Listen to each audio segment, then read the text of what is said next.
الشخير قد يكون عرض لمرض مزمن يسمى انقطاع التنفس أثناء النوم. هذا المرض له مضاعفات خطيرة إذا لم يتم علاجه.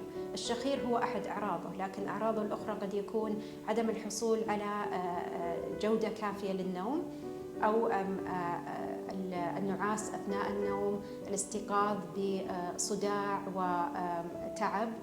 كل هذه من أعراض انقطاع التنفس أثناء النوم.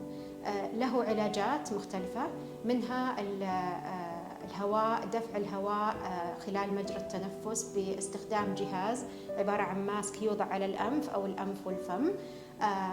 من العلاجات الأخرى أيضاً قد يكون جهاز يركب على الأسنان. هذا الجهاز يعمل على تقديم الفك السفلي أثناء النوم بحيث يفتح مجرى التنفس ويقلل من عرض الشخير ومن أعراض الأخرى لانقطاع التنفس أثناء النوم.